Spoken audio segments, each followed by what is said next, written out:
because isikolo into yasezweni. Okay. Isikolo asiqhamuki kuNkulunkulu. Alright. Isikolo yinto yala ezweni. Ngiyakuzwa. Yinto ehlukanisa umuntu noNkulunkulu. Okay. Wakho. Alright. Uthando lukaNkulunkulu lokho. Asiphinde-ke nawo omunye umbuzo. Lubonakala kanjani uthando olukaNkulunkulu nothando okungasilo lukaNkulunkulu ngoba labantu laba mebeza kuwe beza kuwe ngalobuso lobu obunothando kodwa ngemva kwabo awazi ukuthi kunani. Ulubona kanjani wena?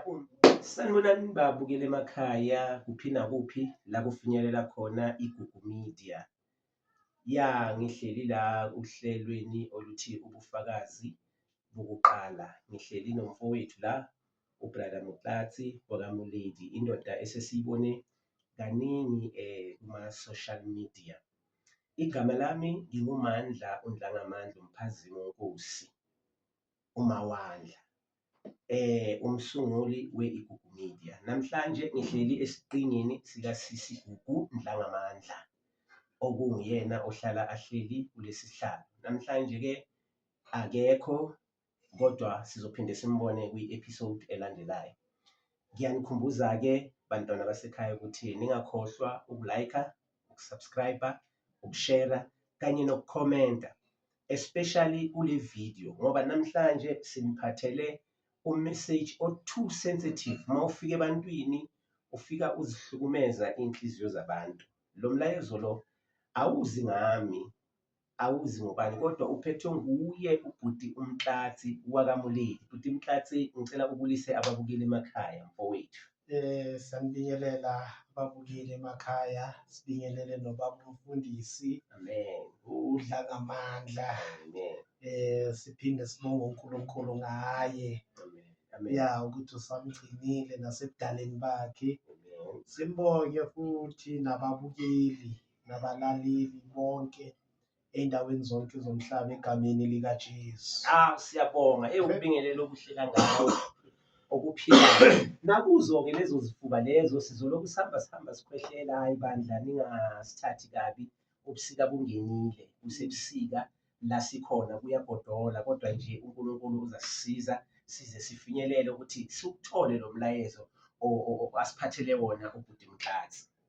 Ngaphambi kokuthi mina ngikhulume indaba engingazazi, ngizothatha leli thuba leli ngilinikezele kuye umfowethu uMuledi ukuthi akasho ukuthi kahle kahle usiphatheleni, yini lo mlayezo asiphathele wona. Ngena kuwo mfundisi. Ngibonge mfundisi ngethuba unginike lona. Mangikokota wasabela. Amen. Mangikokota wangivulela ukuthi ngena mfundisi. Umama sangahlala avulekile baba. Ngiyambonga uNkulunkulu ukuthi ngize ngisuke la kule khaya ngihlala kulona ngize la endaweni la ukhona manje ku-studio sakho. Ngiyabonga kakhulu. Amen. Ngiyaphinde ngibonge futhi labo bonke abalaleli egameni likaJesu Kristu waseNazaretha. Amen. Haleluya. Mfundisi, indaba yami nayo la mfundisi ne. Indaba lana ithinta umuntu noNkulunkulu. Umuntu noNkulunkulu. Ngicela ukuthi udonse isitulo sakho ungabe usayandawo, uhlale phansi. Nayi le ndaba ithi umuntu noNkulunkulu. Shona khona mfundisi. Ithinta umuntu noNkulunkulu. Amen.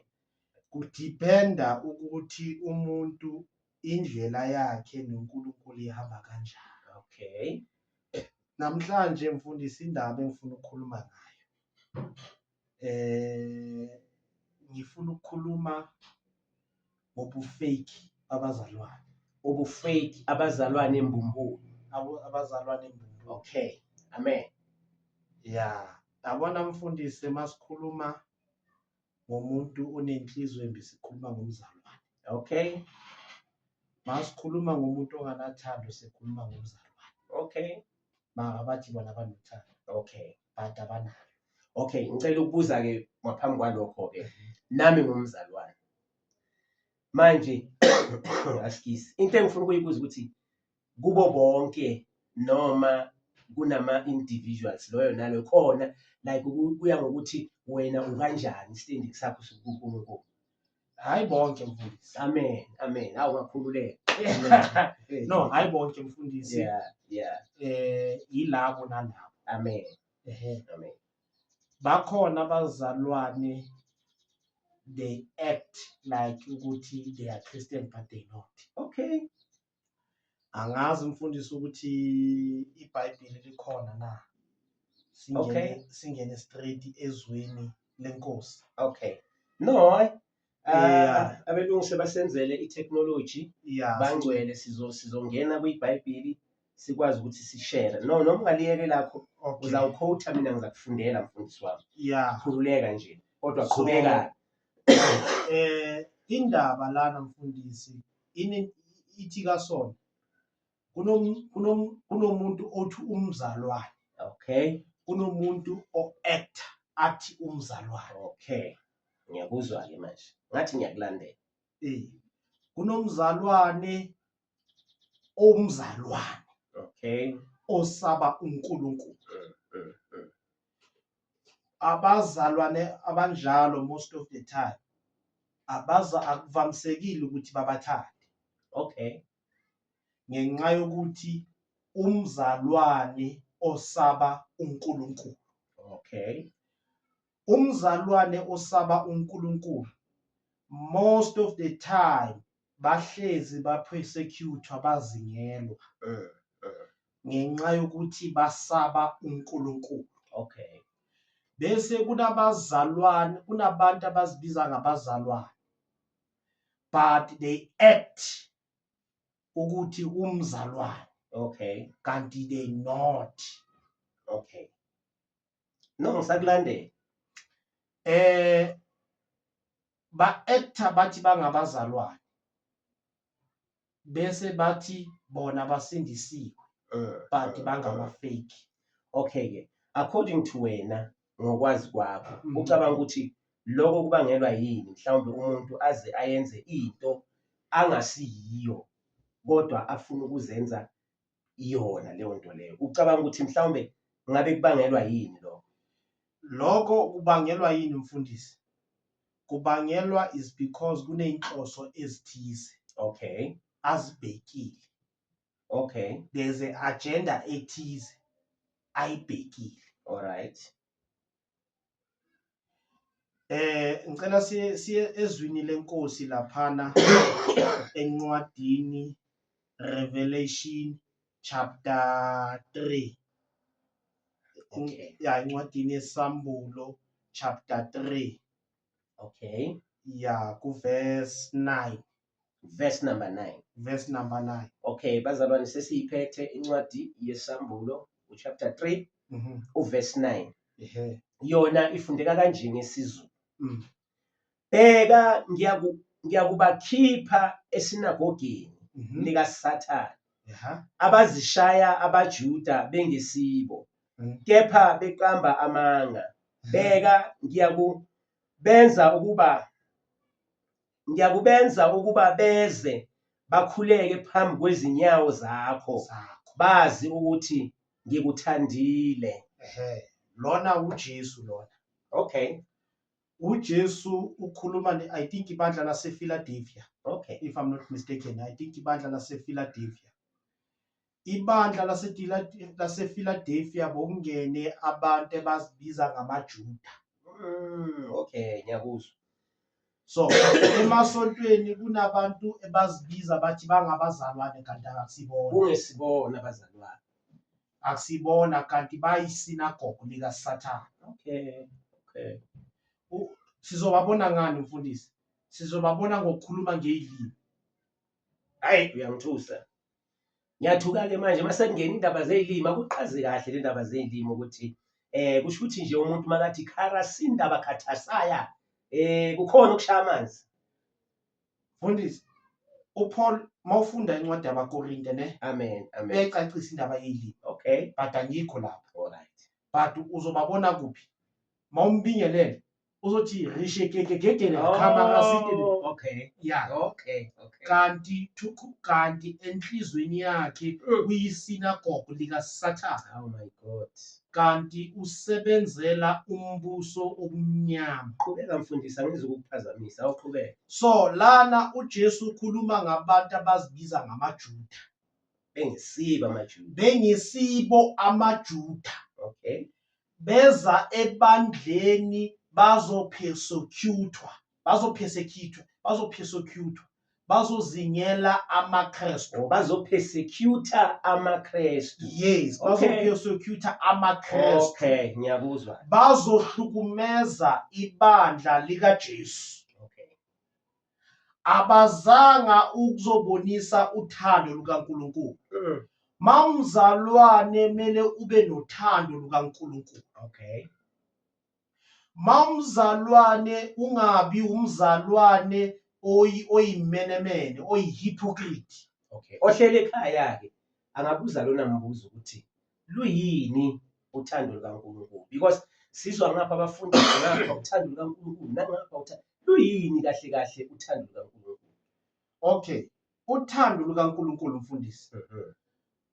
Mawunothando lukaNkulunkulu, Okay. kulula ukuthi ungithande. Okay. Kulula ukuthi ngiyokuthanda. Okay. Uthando lukaNkulunkulu. Alright. Kulula ukuthanda even nomakhelane wakho. Alright. Uthando lukaNkulunkulu lokho. Asiphinde-ke nawo omunye umbuzo. Lubonakala kanjani uthando olukaNkulunkulu nothando okungasilo lukaNkulunkulu, ngoba labantu laba mebeza kuwe beza kuwe ngalobuso lobu obunothando, kodwa ngemva kwabo awazi ukuthi kunani. Ulubona kanjani wena umntwana kaNkulunkulu ukuthi lolu uthando lukaNkulunkulu, lolu hayi akusilona lukaNkulunkulu? Yabona uthando lukaNkulunkulu mfundisi lunjani? Uthando lukaNkulunkulu lugenuine. Okay. Umuntu onothando lukaNkulunkulu ukuthanda noma sekunzima. Good. Okay. Kuyazwakala. Ukuthanda noma sowusabhala. Kuyazwakala. Ukuthanda noma sowudonsa kanzima. Oh, kusho ukuthi ngamanye amagama ufuna ukungithatha manje ungibeke lapha encwadini yabaKorinte, 1 Corinthians chapter 13. Yeah. Uma noma ungakhuluma ngezilimi zonke zezingilosi kodwa unganathando ufana nensimbi encencethayo. Bese lithi uverse 4 uthando luyabekezela, lumnene, aluzigabisi, lusibekela kahle kahle inqwaba yezono. Yes. Ungithatha ungibeka lapha. Ngikubeka lapha. Sisahamba nomuntu noNkulunkulu. Amen. Because njengoba bangenile ebandleni bathi bona bangabazalwane. Okay. Kanti bangamasinagogo likaSathane. Okay. Kanti basebenzela umbuso wakaSathane. Okay. So mawumzalwane mele uthande umakhelwane wakho. Okay. Angeke uthi umzalwane kanti uzonda umakhelwane wakho. Okay, ngiyabuzwa. Uzumakhele nebona ukuthi ungamboni. Uzuthengela ama-pitbull ukuthi angangeni endlini yakho. Okay, mfundisi. Omunye umuntu uzothi, "Hey, mina ngiphelile yigebengu. Abomakhelwane bami ngiyabathanda. Ubonda ngizolwakha ngoba angifuni laba abangenayo abazongitshontshela. Yingakho ngifake ubonda. But still uma engale umakhelwane uyakhona ukuthi babulisane nomakhelwane. Akungabi indaba yobonda kakhulu ngoba manje izoyenza ukuthi sihlale emaphagini." No, ibonda alinankinga. Amen. Amen. But mina ngiyakhululeka mawusho njalo. Yeah, abanye ibonda balakhela. Okay. Balakhela is because uyenzela ukuthi even noma umakhelana adinga usizo. Yeah. Angazokhona ukuba neaccess yongena. Okay. So uthi uJesu uthi thanda umakhelwane wakho. Okay. Njengoba wenze njani? Uzithanda wena. It's a command uJesu ayenze njani? Asinike yona. Okay. So njengoba labazalwane bazibiza ngabazalwane embumbulu bangamasinagogo kaSathane. Most of them thina abafundisi iphutha esinokuliyenza ngenxa yokuthi baphethe imali. Okay. Ngenxa yokuthi bahamba ngeemoto ezinkulu. Okay. Ngenxa yokuthi bahlala endlini ezinkulu. Okay. Bese thina abafundisi siyabathatha sibabeka phambili. Sithi wena ubiziwe ngenxa yokuthi uphethe imali. Okay. ngenxa yokuthi unikela kahle enkonzweni. Okay. Bese sithi wena umgqotsho kaNkulunkulu biziwe, kanti isinagogo likaSathane. Okay. Kanti isinagogo elisele ukuzokuvuza, kusele ukuzomosha, ezele ukuzokuhlukumeza abantwana bakaNkulunkulu. Manje-ke mnta kaNkulunkulu, ngifuna ukwazi ukuthi le sinagogo likaSathane ulibona kanjani, uli-avoida kanjani endlini kaNkulunkulu ukuthi Mamela-ke, lingaphumelelisi imisebenzi yobumnyama. isinagogo likaSathane ulibona kanjani na? Mangabe umuntu ohlezi osemkhulekweni, Okay. mangabe umuntu onobudlelwane noNkulunkulu, Okay. mangabe umuntu o-deep ngezinto zikaNkulunkulu, or mangabe uzila ukudla, Okay. or mangabe let's say isikhathi sakho esiningi usichitha kuNkulunkulu, kulula ulibone isinagogo likaSathane. Okay. Okay. Kulula ulibone isinagogo likaSathane, and kulula ukuthi uligweme. Okay. Kulula ukuthi ube nesibindi ukuthi cha. Kulula ukuthi ushaye inyawo. Okay. Kulula uthi no. Okay, mfundisi wami, ngifuna ukwazi because now mangizothi no noma ngimbiza ngimrebuka abazalwane beyinsuku zokugcina uma ubakhuza bathi uyangijaja. Vele bazosho njalo. Okay, nenze njani mangifuna? Mamela, bakathi uyangijaja as long wena umrebukile, umtshele ngezwi likaNkulunkulu. Okay. As long uyenze lento otshelwa uNkulunkulu. Okay. Ukuthi uyahamba ungabi nendaba. Maye loyo mphefumulo. Mamela mfundisi, uNkulunkulu angeke athi arebuke. Mamela, even Jesus Christ makahamba uhambo labafundi bakhe. Okay. Khona la abarebuka khona. Okay. Khona la abarebuka khona. Makabarebuka abanye bayenze njani? Mamela, before bazoba yi-12 abafundi bakaJesu bayingakhi? By 300 and something. 300 and something angithi. So laba abanye bayephi? No, basuke bazithathele indlela zabo. Yes, basithathele indlela zabo ngenxa yokuthi bebarebuka uJesu. Okay. Okay. Ngiyakuzwa ke manje. Yes, basithathele indlela zabo ngenxa yokuthi bebarebuka uJesu.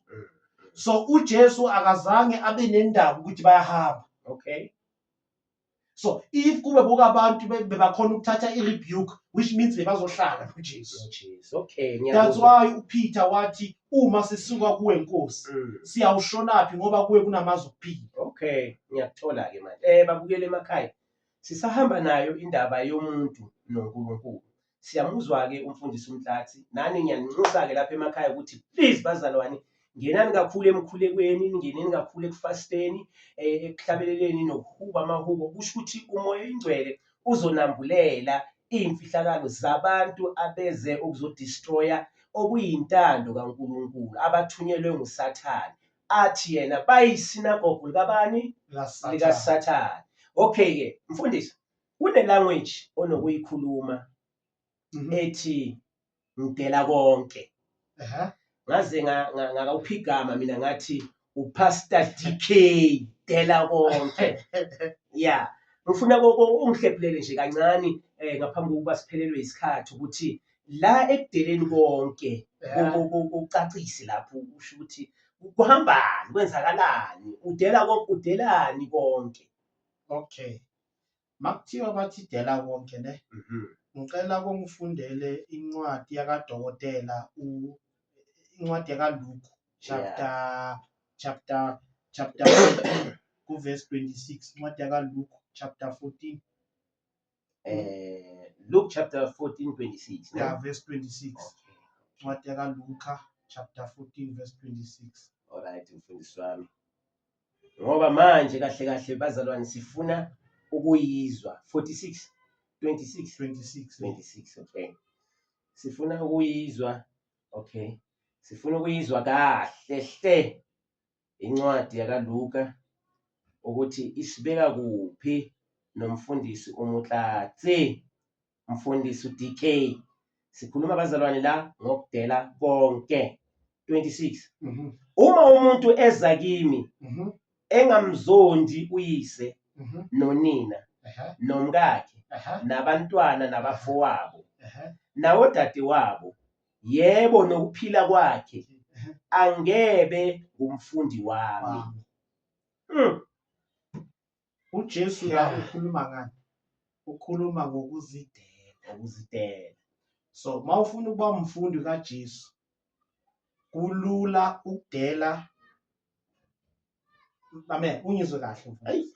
Ya, ngokulalela. Akathi bazonde. Yeah. Akathi balahle. Okay. Okay. So if umkakho mangafuni ukuhamba ngokwentando kaNkulunkulu, okay, wena umfundi kaJesu. Ngokulalela. Wena umfundi kaJesu. Makathi ufuna ukuthatha indlela yakhe, wena into ekumele wenze mudele ahambe. Okay.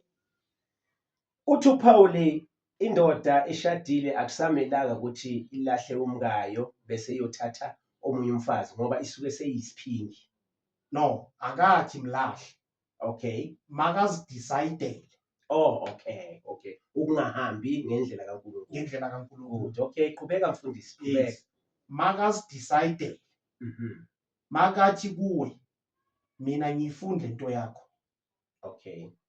Mina ngiyakushiya. Miyeke. Okay. Ungasamlandeleli. Alright. Which means ngamanye amagama mudele. Alright ke. Ziningi izinto ezenziwa la emhlabeni. Kuyafundwa, kuyasetshenzwa, abantu abafundayo yingane. Yeah. Ngike ngikuzwe uthi imfundo ilanguage kaSathane. Umsebenzi ilanguage kaSathane. Like happy birthday ilanguage kaSathane. Happy Mother's Day ilanguage kaSathane. Happy Women's Day ilanguage kaSathane. Lapho kwenzakalani mfundisi? Awungicacisele kahle. Okay.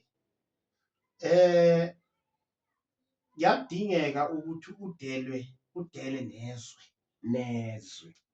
Because isikolo into yasezweni. Okay. Isikolo asiqhamuki kuNkulunkulu.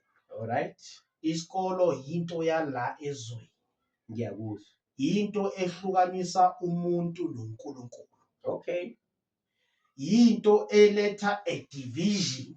Yabona ngabe kuhlela unkosikazi wami la bekazothi hayi go deeper mfundisi. Go deeper. Ngifuna ukuzwa kahle. Yeah. Amen. Because ukwambona umuntu ofundile ukuthi ubanjani. Uba nepride. Oh, okay.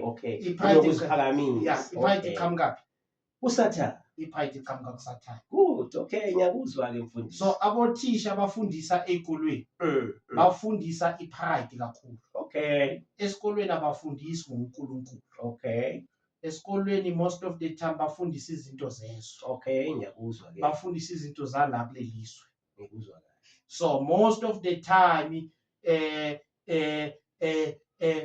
uzothola umntwana makabuye esikolweni ubuya sekayenze njani. Mawuthi umtshela ngoNkulunkulu uza kutshela okunye yena ukuthi esikolweni bathi ayikho indaba kaNkulunkulu. Okay. Mawuthi uyahamba esikolweni ufuna ukuyoshumayela ngoJesu bazokutshela ukuthi usimoshela isikhathi. Okay. Bazokutshela ukuthi lo nkulunkulu wakho usimoshela isikhathi. Kusho ukuthi ezikolweni sebayiqeda le ndaba yama assembly nama religious education. No mfundisi, ake sicale net lapho. Isikolo siqhamuke ngamaRoma. Okay. Siqhamuke ngamaRoman Catholic. Okay. Ama-Roman Catholic most of them ibona abaphikisana noNkulunkulu. Okay. Ama-Roman Catholic ibona eba-introducer indaba yesikolo. Alright. Lo kanye ngesikhathi saboShaka, ngesikhathi sabodingane, abantu bebaphila without a school. Okay. Abantu bebasurvive without a school. Okay. Omunye umuntu mfundisi angathi phela sihamba ngezikhathi. Mfundisi, angasho njalo is because it's time to justify. Okay. Yes, Okay. angasho njalo is because it's time to justify. Okay. But let me tell you one thing ngiyagcizelela. Isikolo asiqhamuki kuNkulunkulu. Alright. Isikolo size namaRoma. Ake sicale nethi lapha. uJesu wabethelwa ubani esiphambanweni? AmaRoma. So amaRoma bazile ba-introduce indaba yesikolo. Okay. Bese babas-introduce abelungu bashaya istamp. Okay. Abelungu bashaya istamp ukuthi kahle kahle isikolo senzelwe umuntu omnyama kahle kahle asesikhuluma nje iqiniso. Okay. Ngiyakuzwa. Qhubeka mfundisi. So abelungu bashaya istamp ukuthi umuntu makaqeda ukufunda ahambe ayosebenza. Okay. Kanti balethe lento just ukuthi umuntu angakholelwa kuNkulunkulu. Akholelwe ku-education. Le abeze nayo. Le beze nayo.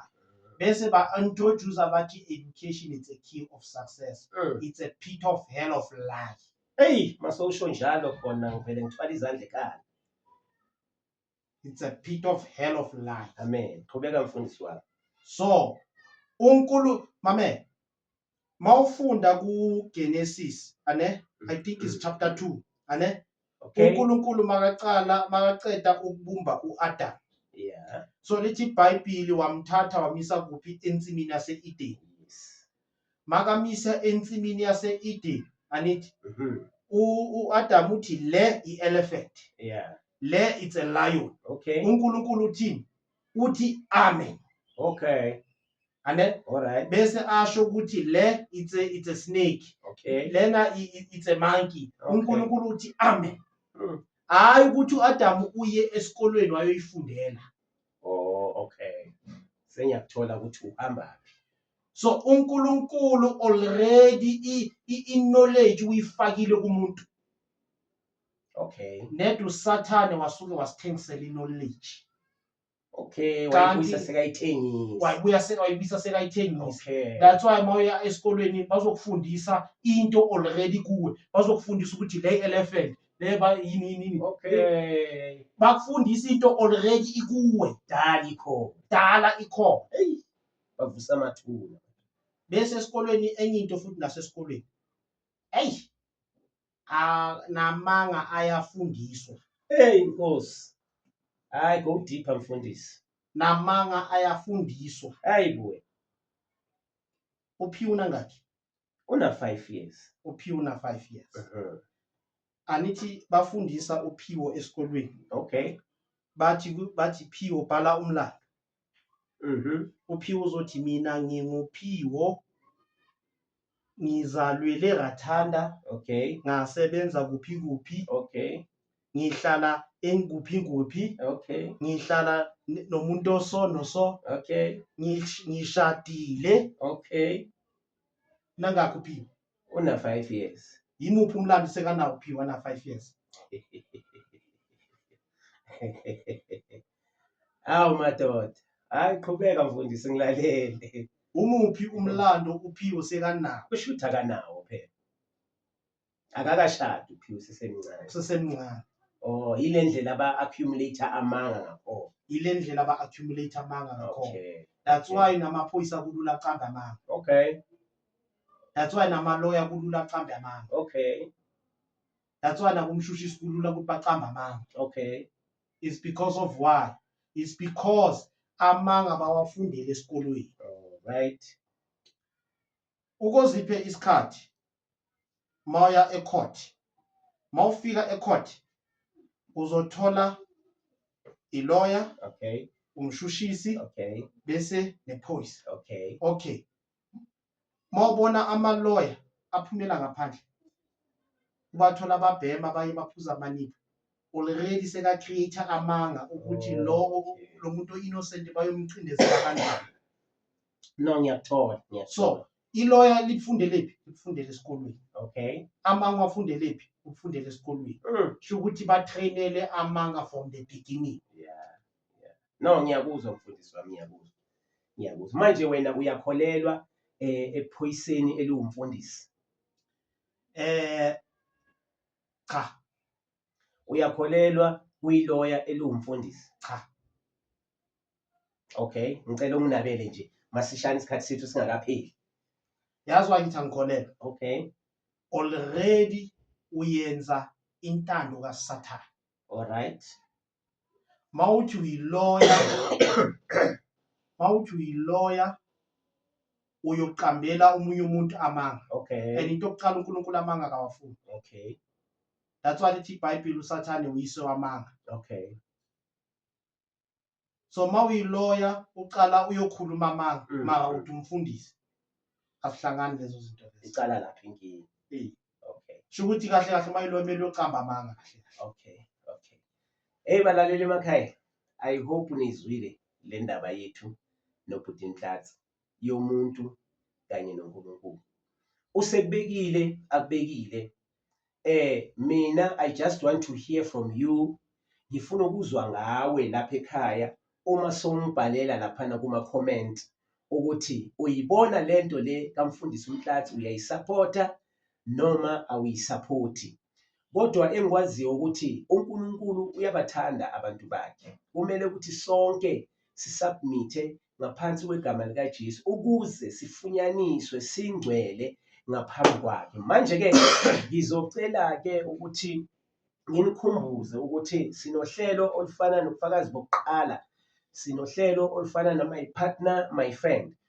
Sinalo futhi uhlelo elifana nokuthi asikhulume Mzansi lapho sicazulula khona iy'nkinga zabantu.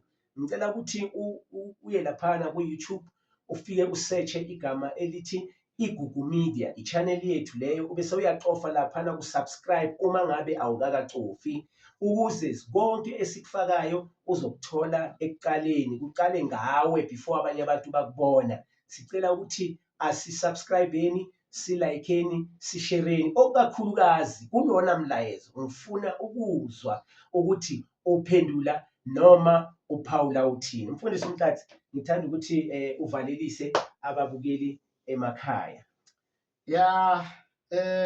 Indaba engingavalelisa ngayo ne. Amen. Ukuthi abakholwe uJesu. Hallelujah. And babakholwa uJesu lithi iBhayibheli bayoba nokuphila okungapheli. Amen. Ithi ngiphinde futhi i-education angeke ikufake ezulwini. Yeah. It's only Jesus Christ ongakufaka ezulwini. Amen.